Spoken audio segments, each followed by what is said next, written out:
rrena më e madhe, hilja më e madhe që i ka bërë shejtani njerëzve, a dini kush është? Hilja më e madhe që shejtani ka bërë njerëzve, është që njerëzit ta mohojnë që ka shejtan. Kjo është hilja më e madhe që shejtani ka arrit te disa njerëz mjashti, në mendje dhe në veshin edhe në zemrën e tyre që nuk ka shejtan. Kjo është hilja më e madhe që ka bërë shejtani disa njerëzve.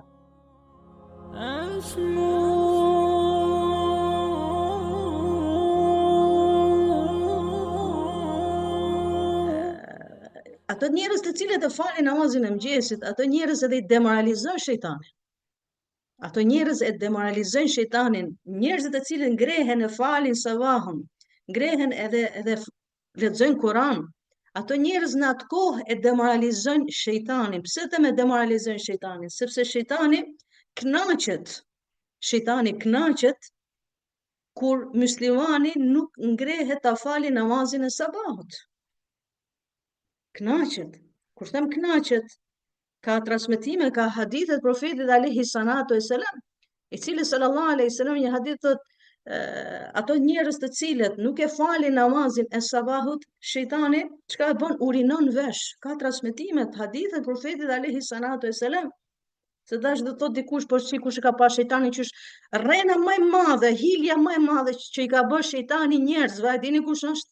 Hilja më e madhe që shejtani ka bërë njerëzve, është që njerëzit ta mohojnë që ka shejtan. Kjo është hilja më e madhe që shejtani ka arrit te disa njerëz mjashti, në mendje dhe në veshin edhe në zemrën e tyre që nuk ka shejtan. Kjo është hilja më e madhe që ka bërë shejtani disa njerëzve.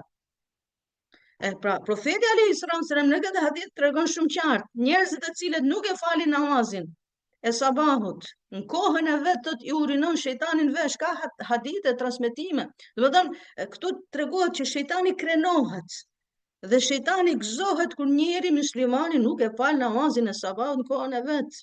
Pra, njeriu i cili, unë jam e vetëdijshme që ndoshta ka kaluar një vak, kalon një sabah, dy sabah, më t'i kaloj muslimanit sabahat e shumta, Zoti na falt, Zoti na rujt. Kjo është prej shenjave të munafiqllakut.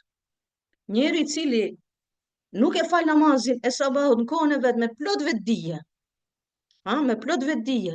Nuk po them për ato që nuk e kanë dëgjuar telefonin ose i ka dalë gjumi vonë, kanë arsye. Ne flasim për ato njerëz të cilët e ndigjojnë hoxhën shumë mirë, flas për ato njerëz që e ndigjojnë orën sahatin shumë mirë, që ka ra, zilja, dhe nuk ngrehen.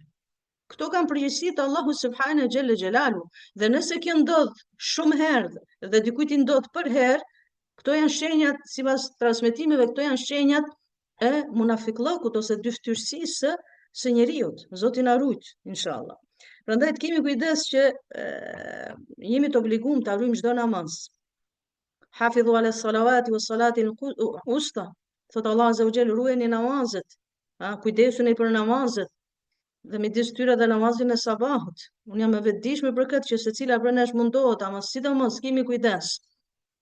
Namazin e sabahut kur na hikin shumë mirësi, na hikin shumë bereqete, na hikin shumë të mira, na hik koha më e mirë, na hik vakti më i mirë, që Allahu subhanahu xhelle xhelalu e ka rezervuar për besimtar.